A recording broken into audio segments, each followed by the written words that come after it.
मंगलाचरण करते हैं। अरहंत भासियत्थम गणहर देवे हि गंथियम सम्मम सुत्तथमगणत्थम सवणासाहन्ति परमत्थम। बोलिए श्री 1008 चंद्रप्रभ भगवान की जय। आचार्य श्री कुंद कुंद स्वामी की जय। आचार्य गुरुवर विद्यासागर समय सागर जी महाराज जी की जय। मुनि पुंगव श्री 108 सुधा सागर जी महाराज जी की जय।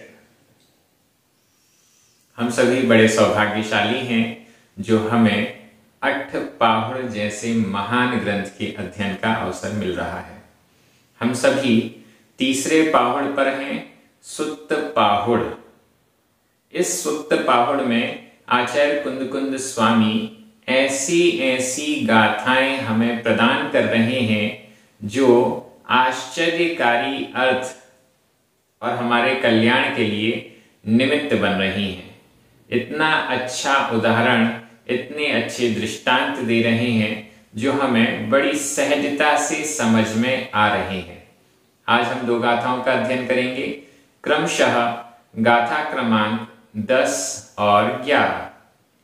दोनों गाथाएं बहुत अच्छी हैं, सरल हैं और बहुत जल्दी ही समझ में भी आ जाएंगी। चलिए प्रारंभ करते हैं। गाथा क्रमांक 10, उच्चारण। निच्चेल, णिच्चेल, आधा च पूरा च, णिच्चेल। पाणी, पाणी पत्तम, पत्तम, आधा ता पूरा ता, णिच्चेल पाणी पत्तम, णिच्चेल पाणी पत्तम। उव इट्ठम, आधा टा और ठ, उव इट्ठम। परम, जिणवरिंदेहिम, जिणवरिंदेहिम, परम जिणवरिंदेहिम। एक्को, एक्को, आधा का पूरा का, एक्को। ही, ही। मोक्ष मग्गो, मोक्ष मग्गो। सेसा, सेसा। य, य। अमग्गया, अमग्गया, आधा का पूरा का, अमग्गया। सव्वे, सव्वे। णिच्चेल पाणिपत्तम, णिच्चेल पाणिपत्तम। उव इट्ठम परम जिणवरिंदेहिम, उव इट्ठम परम जिणवरिंदेहिम। एक्को हि मोक्ष मग्गो, एक्को हि मोक्ष मग्गो। शेषाय अमग्गया सव्वे, शेषाय अमग्गया सव्वे। बहुत अच्छी और बहुत सरल गाथा है। एक्को ही मोक्ष मग्गो, मोक्ष मग्गो, मोक्ष मार्ग। एक्को, एक ही है। आचार्य कुंद कुंद स्वामी कहते हैं मोक्ष मार्ग अलग अलग 2, 3, 4, 5 प्रकार के नहीं हैं। एक्को ही मोक्ष मग्गो, एक ही मोक्ष का मार्ग है। मोक्ष का मार्ग एक ही है, एक रूप ही है। कोई दूसरा रास्ता नहीं है मोक्ष जाने का, एक ही रास्ता है। उस ही रास्ते पर जाना होगा, उस ही रास्ते पर चलना होगा, उस ही रास्ते पर अनादिकाल से जो मोक्ष गए हैं उस ही रास्ते पर चलकर गए हैं। एक्को ही मोक्ष मग्गो, एक ही मोक्ष का मार्ग है। मोक्ष का मार्ग, मोक्ष का रास्ता, मोक्ष का उपाय दूसरा अन्य कोई नहीं है। एक को, एक ही, और ही और लगा दिया है, मतलब भी नहीं है, ही है। एक ही मोक्ष का मार्ग है। कौन सा मोक्ष का मार्ग है, कैसा है, क्या है, ऊपर चलते हैं। णिच्चेल पाणिपत्तम, णिच्चेल, णिच्चेल, चेल यानी वस्त्र। णिच्चेल वस्त्र रहित, वस्त्र आदि परिग्रह रहित। णिच्चेल, निश्चेल, वस्त्र आदि समस्त परिग्रहों से रहित।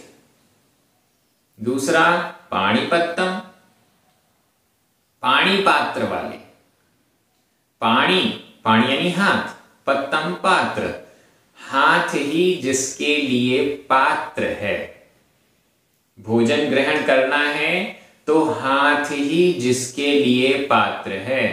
हाथ को, दोनों हाथों को मिलाकर अंजलि बनाकर पात्र के रूप में प्रयोग जो करते हैं, पाणी पात्र। पाणी, हाथ ही जिसके लिए पात्र है आहार आदि ग्रहण करने के लिए। दो कंडीशंस हैं, एक तो निश्चेल, चेल से रहित, वस्त्र से रहित, ये पहली कंडीशन हुई। दूसरी कंडीशन पाणी पात्र, हाथ ही जिसके लिए पात्र है।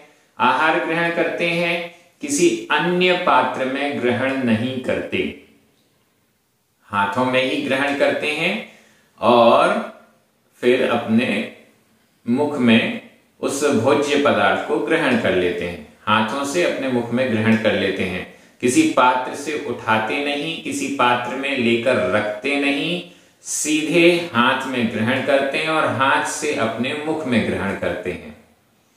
पाणी पात्र, ये दो कंडीशन, वस्त्र से रहित और पाणी पात्र से सहित जो है वह उवइट्ठम, उपदिष्ट किया गया, कहा गया।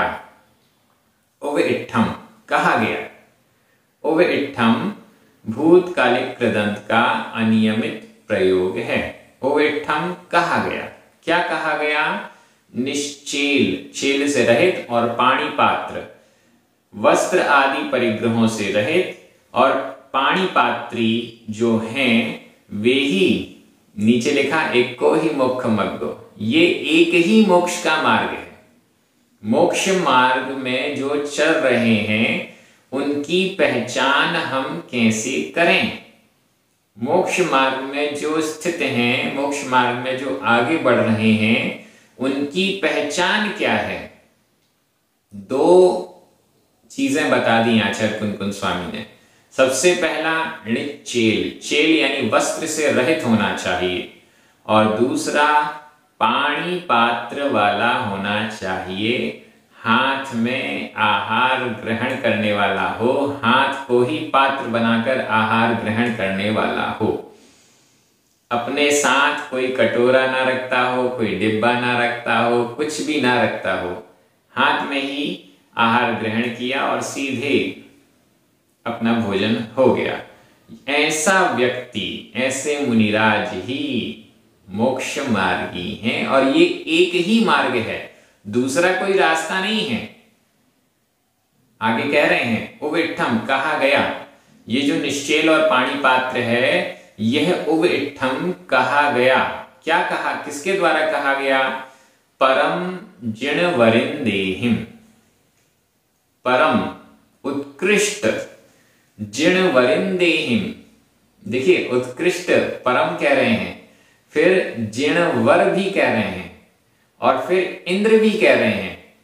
जिण वरिंदेहिम का हम संधि विच्छेद करें, जिणवर, रा में छोटा आ, और इंदेहिम, ई, आ और ई मिलकर अ का लोप हो गया, ई शेष रह गया। जिण वरिंदेहिम, परम यानी उत्कृष्ट, जिनवरों में भी इंद्र, जिनवरों के भी स्वामी, और उनमें भी जो परम है उनके द्वारा उवइट्ठम कहा गया। क्या कहा गया? एक को ही मोक्ष मग्गो, एक ही मोक्ष का मार्ग है। कौन सा है वो? णिच्चेल पाणिपत्तम। ये जो निश्चेल पाणी पात्र है, यह परम जिनवरिंद्र के द्वारा, जिनवरिंदों के द्वारा कहा हुआ, उपदेशित किया हुआ एक ही मोक्ष का मार्ग है। शेषा य और शेषा शेष, ये एक तो मोक्ष का मार्ग है, बाकी सब क्या है? शेषा, शेष अमग्गया सव्वे, शेषा सव्वे, शेष सभी अमग्गया अमार्ग हैं। अमग्गया अमार्ग, अमार्ग हैं। शेष सभी अमार्ग हैं, शेष सभी अमार्ग हैं। वस्त्रधारी, शेष सभी अमार्ग हैं। हाथ में भोजन न करने वाले, अन्य पात्र आदि ग्रहण करने वाले, शेष सभी अमार्ग हैं। जैन दर्शन की दृष्टि से मोक्ष मार्ग यही है, इसके अलावा कोई भी मोक्ष मार्ग नहीं है। इसके पूर्व की गाथा आपको ध्यान आ गई होगी, जिसमें आचार्य कुनकुन स्वामी ने स्पष्ट कहा कि खेड़ेवी, खेल खेल में भी जिन मुद्रा का प्रदर्शन नहीं करना है, खेल खेल में भी ऐसा कार्य नहीं करना है जो मुनिराज करते हैं, ऐसी क्रिया नहीं दिखानी है जो मुनिराज करते हैं। खेल खेल में नग्न होकर नहीं घूमना है, खेल खेल में अपने हाथों पर आहार ग्रहण नहीं करना है, ऐसा खेल में भी, हंसी मजाक में भी नहीं करना है। क्यों? क्योंकि ये मोक्ष मार्ग का हंसी मजाक हो जाएगा। आज यदि कोई व्यक्ति नग्न होकर घूमने लग जाए, मुनि महाराज, दिगंबर मुनि महाराज निर्ग्रंथ मुद्रा धारण करते हैं, समस्त परिग्रहों का त्याग करते हैं, इसके बाद वे समाज में नग्न दिगंबर होकर विचरण करते हैं। लेकिन बिना त्याग किए, बिना राग द्वेष छोड़े, बिना परिग्रह आरंभ छोड़े कोई ऐसे ही नग्न होकर घूमने लग जाए तो वह पूज्य नहीं होगा, बल्कि वह मोक्ष मार्ग को कलंकित करेगा। इसलिए आचार्य कुनकुन स्वामी ने कहा, खेल खेल में भी ऐसा नहीं होना चाहिए। कोई छोटा बच्चा है, उसको भी ऐसी हरकत नहीं करने देनी चाहिए। इसीलिए कहा जाता है कि छोटे बच्चे भी होते हैं, कपड़े पहनते हैं, नहीं पहनते हैं, तो कहा जाता है कि कुछ ना कुछ उसके शरीर में एक काला धागा ही बांध दीजिए, कुछ भी उसके शरीर में होना चाहिए, जिससे कि ये ना कहा जाए कि ये मुनिराज की प्रतिकृति दिखा रहा है। क्यों? एक डोरा लगा हुआ है, एक कोई एक आभूषण पहने हुए है कान में या कहीं पर भी या गले में, उससे ये क्लियर हो जाएगा कि ये दिगंबर मुनिराज की प्रतिकृति नहीं कर रहा है। जो भी लोग, आजकल कई ऐसे भी लोग हो गए हैं जो कि अपने आप को प्रकृतिवादी कहते हैं और नग्न विचरण करने लग जाते हैं, वे भी गलत हैं। जब तक निश्चेल नहीं हुए, पूर्ण रूप से आरंभ परिग्रह का त्याग नहीं हुआ, पूर्ण रूप से वस्त्र आदि का त्याग नहीं हुआ, तब तक यह मुद्रा धारण नहीं की जा सकती। वे लोग वर्तमान में कुछ समय के लिए बिना वस्त्र के घूमते हैं और जब उनको ठंडी लगती है या कुछ होता है तो वस्त्र पहन लेते हैं। ऐसा नहीं चलेगा। जो दिगंबर मुनिराज हैं वो चाहे सर्दी हो चाहे गर्मी हो, वस्त्र के त्यागी हैं, आरंभ परिग्रह के त्यागी हैं, तो वैसे ही रहते हैं जीवन भर। जीवन भर हाथ में ही आहार ग्रहण करते हैं। वो कभी ऐसा नहीं कि आज बीमार हैं तो थाली और ग्लास का प्रयोग कर लें, नहीं। अशक्त हो जाएंगे तो भी नहीं, समाधि सलेखना धारण कर लेंगे, लेकिन व्रतों से च्युत नहीं होंगे। तो यहां पर निश्चेल पाणिपत्यम, निश्चेल पाणिपत्र ही परम जिनवरेंद्रों के द्वारा उवइठम कहा गया है, कहा हुआ है, और यह एक ही मोक्ष मार्ग है। शेषा शेष सव्वे सभी अमग्गया अमार्ग हैं। अमार्ग हैं मतलब मार्ग नहीं है। बाकी वो सभी जितनी भी चीजें हैं, कोई कैसे भी वस्त्र पहने और अपने आप को महात्मा बताने लग जाए, किसी भी प्रकार का आचरण करे और अपने आप को महात्मा बताने लग जाए, अपने आप को मोक्ष मार्ग का साधक कहने लग जाए, तो यह गलत है। ये कोई भी मार्ग नहीं है, ये सब अमार्ग हैं। इसके पूर्व में भी आचार्य कुनकुन स्वामी ने जिन लिंग के भेद बताए थे। जिन मुद्रा सबसे पहली थी, जिसमें दूसरे नंबर पर उत्कृष्ट श्रावकों का वेश था और तीसरे नंबर पर एक वस्त्र की धारी आरिका माताओं का वेश था। ये तीन ही मान्य हैं, शेष मान्य नहीं है, ऐसा पहले कहा जा चुका है। और यहां पर भी उन्होंने स्पष्ट कह दिया कि यह जो निश्चेल और पाणिपात्र है, यह ही मोक्ष का मार्ग है। मात्र वस्त्र रहित होना मोक्ष मार्ग नहीं है, मात्र हाथों में भिखारियों की तरह भोजन ग्रहण करना मोक्ष मार्ग नहीं है। दोनों साथ में हो, संयम सहित हो, आरंभ परिग्रह का पूर्ण त्याग हो, तो वह मोक्ष मार्ग बनेगा। आगे की गाथा में इसको और स्पष्ट कर रहे हैं। गाथा बड़ी सरल है, व्याकरण की दृष्टि से देखें। ऋचेल पाणिपत्यम उव इट्ठम एको मुखमग्गो, इन सब में प्रथमा विभक्ति का एक वचन है। उव इट्ठम यह भूतकालिक कृदंत का अनियमित प्रयोग है। परम जिणवरिंदेहिम तृतीया विभक्ति का बहुवचन है। ही, ये दोनों ही अव्यय हैं।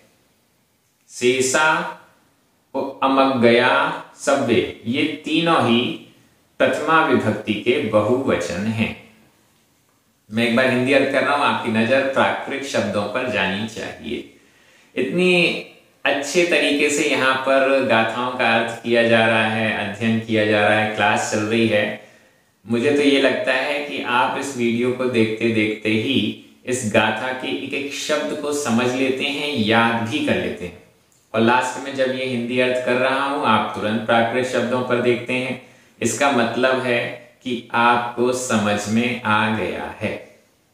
और अगर आपकी नजर प्राकृत शब्द पर नहीं जाती है, आप ढूंढ रहे हैं कि इस हिंदी अर्थ के लिए प्राकृत का कौन सा शब्द है, तो फिर आपको वीडियो दोबारा देखना चाहिए। निश्चेल और पाणिपात्र से सहित जो है वह परम जिणवरिंद्रों के द्वारा कहा हुआ है। यह एक ही मोक्ष मार्ग है और शेष सभी अमार्ग हैं। कितना अच्छा, एकदम सरल अर्थ है। निश्चेल होना, वस्त्र रहित होना किसने कहा है? आचार्य कुनकुन स्वामी ने नहीं कहा, परम जिणवरिंद्रों के द्वारा कहा हुआ है। पाणिपात्री होना, हाथों में आहार ग्रहण करना, ये आचार्य कुनकुन स्वामी या किन्हीं अन्य आचार्य ने नहीं कहा, परम जिणवरिंद्रों के द्वारा कहा हुआ है। तीर्थंकरों के द्वारा दिव्य ध्वनि में मोक्ष का मार्ग इस रूप बताया गया है। ये कहना आचार्य कुनकुन स्वामी का यहां पर लक्ष्य है, जिसे हमें स्वीकार करना चाहिए। हम निश्चेल हो पाए चाहे ना हो पाए, हम पाणिपात्री हो पाए चाहे ना हो पाए, लेकिन ये हमें धारणा दृढ़ कर लेनी चाहिए, ऐसा होने पर ही मोक्ष मार्गी हो पाएंगे। ऐसा जब तक नहीं होएगा तब तक हम मोक्ष भी नहीं जा पाएंगे। मोक्ष जाने से पहले ये अनिवार्य चीजें हैं जो कोई भी काल हो, चौथा काल हो या पंचम काल हो, स्वीकार करना, अंगीकार करना जरूरी है। गाथा क्रमांक 11, उच्चारण। जो संजमेषु, संजमेषु सही ओ, आरंभ परिग्रहेषु, आरंभ परिग्रहेषु विरवो, विरवो वि, सो होई, होई वंदनीयो, वंदनीयो ससुरासुर, ससुरासुर मानुषे, ससुरासुर मानुषे, ससुरासुर मानुषे लोए, लोए। जो संजमेषु सहिओ, जो संजमेषु सहिओ, आरंभ परिग्रहेषु विरओवि, आरंभ परिग्रहेषु विरओवि, सो होई वंदनीयो, सो होई वंदनीयो, ससुरासुर मानुषे लोए, ससुरासुर मानुषे लोए। बड़ी अच्छी और सरल गाथा है। इसका अर्थ तो आपको स्पष्ट दिखाई दे रहा होगा। जो संजमेषु सहियो, जो यानी जो, संजमेषु संयमों में, सहियो सहित है, जो संयमों में सहित है, जो संयमों से सहित है। संयम कितने प्रकार का संयम है? इंद्रिय संयम और प्राणी संयम। 5 प्रकार के जो स्थावर जीव हैं और एक त्रस, इन षटकाय के जीवों की हिंसा नहीं करना, प्राणी संयम। और 5 इंद्रियां और एक मन, इन 6 को कंट्रोल में रखना, ये इंद्रिय संयम है। संजमेषु संयमों में, और भी प्रकार का संयम कह सकते हैं। 5 प्रकार का संयम और अलग अलग कहा गया है। सामायिक, छेदोपस्थापना, परिहार विशुद्धि, सूक्ष्म सांप्राय और यथाख्यात। ये 5 प्रकार का भी संयम है। और भी अन्य अन्य प्रकारों से देखें। जो संयमेषु सहियो, जो संयमों से सहित है, जो इन संयमों से सहित है। 5 संयम कहें तो 5 में से किसी एक संयम से सहित है। अगर इंद्रिय संयम और प्राणी संयम कहें तो इन दोनों से सहित है। जो संयमेषु सहियो, जो संयमों से सहित है। ऊपर मोक्ष मार्ग बताया, निश्चेल और पाणी पात्र वाला। अब उसके साथ में जोड़ रहे हैं, केवल निश्चल पाणी पात्र नहीं, संयमेषु सहियो, संयम है, इसके बाद वो निश्चेल है। संयम है इसलिए वह निश्चेल कहा गया है। अगर संयम के बिना वो निश्चेल है तो कोई निर्धन, गरीब या किसी भी प्रकार का व्यक्ति वस्त्र उतार दे तो वह निश्चेल नहीं हो जाता। स्नान आदि करते हुए कोई व्यक्ति पूरे वस्त्र उतार भी दे तो वह निश्चेल नहीं कहलाएगा। जो संयमेषु सहियो, जो संयमों से सहित है। आरंभ परिग्रहेषु विरओ वी, भी, और आरंभ परिग्रहेषु, आरंभ और परिग्रहों में विरओ विरक्त है। आरंभ और परिग्रहों से विरक्त है। जिसने पूर्ण रूप से घर गृहस्थी के कार्य जिसे आरंभ कहते हैं, उस आरंभ का त्याग किया हुआ है। जिसने हर प्रकार की बाह्य और अंतरंग पर पदार्थ को, जिसे परिग्रह कहा जाता है, उसका त्याग किया हुआ है। 10 प्रकार का बाह्य परिग्रह और 14 प्रकार का अंतरंग परिग्रह। 10 प्रकार के बाह्य परिग्रह का पूर्ण रूप से त्याग किया है और 14 प्रकार के अंतरंग परिग्रह का यथा योग्य, यथा शक्ति त्याग किया हुआ है। गुणस्थान के अनुरूप त्याग किया हुआ है। आरंभ घर गृहस्थी के कार्य, मकान, दुकान, खेती, किसानी इत्यादि, ये सब, इसमें जो हिंसा होती है उसे आरंभ कहते हैं। आरंभ की हर क्रिया का त्याग किया हुआ है। आरंभ परिग्रहेषु विरहो, आरंभ और परिग्रहों में जो विरक्त है, आरंभ और परिग्रहों से जो विरक्त है। ये 2 कंडीशन, संयम से सहित, आरंभ परिग्रह से विरक्त। सो होई वंदनीयो, सो यानी वह, जो ऐसा है, सो यानी वह, होई होता है, होई होता है। क्या होता है? वंदनीयो, वंदनीय होता है।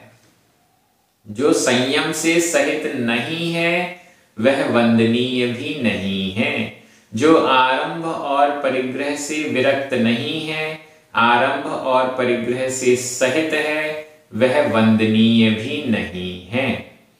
हम हर किसी की वंदना नहीं करते। हम हर किसी की वंदना नहीं करते। हम तो उसकी ही वंदना करते हैं जो संयम से सहित है। तीर्थंकर भी जब गृहस्थ अवस्था में होते हैं तो उनकी वंदना पूजा नहीं की जाती। सामान्य सम्मान सभी का होता है, लेकिन पूजा नहीं की जाती। पूजा कब की जाती है? जब संयम सहित हो जाते हैं, मुनि दीक्षा ले लेते हैं, तब। पंच कल्याणक आदि होते हैं, गर्भ कल्याणक में, जन्म कल्याणक में, इन दोनों अवस्थाओं में जिनेंद्र भगवान की जो प्रतिमा है उसकी पूजा नहीं होती। लेकिन दीक्षा कल्याणक जब हो जाता है, संयम धारण हो जाता है, तब पूजा भी प्रारंभ हो जाती है। सो होई वंदनीयो, वह वंदनीय होता है। वंदनीयो, वंदनीय, वंदनीयो, यह विधि कृदंत का प्रयोग है। विधि कृदंत में ये णीय, ये प्रत्यय लगा हुआ है। वंदनीयो, वंदनीय, वह वंदनीय होता है, वंदना के योग्य होता है। जो निश्चेल है, पानी पात्र में आहार ग्रहण करता है, संयम से सहित है और आरंभ परिग्रह से विरक्त है, वह वंदनीय होता है। किसके द्वारा वंदनीय होता है? हमारे द्वारा, जैनों के द्वारा। किसके द्वारा? स सुरासुर मानुषे लोए, पूरे लोक में वो वंदनीय होता है। कैसा लोक है? स सहित, सुर असुर मानुषे लोए, सुर और असुर से सहित मनुष्य लोक में, या सुर असुर और मनुष्य लोक में, तीनों लोक में वह वंदनीय होता है। सुरासुर मनुष्य, यहां संधि विच्छेद करें, सुर प्लस असुर, रा में छोटा आ, असुर का छोटा आ, दो छोटे आ मिलकर बड़ा आ हो गया।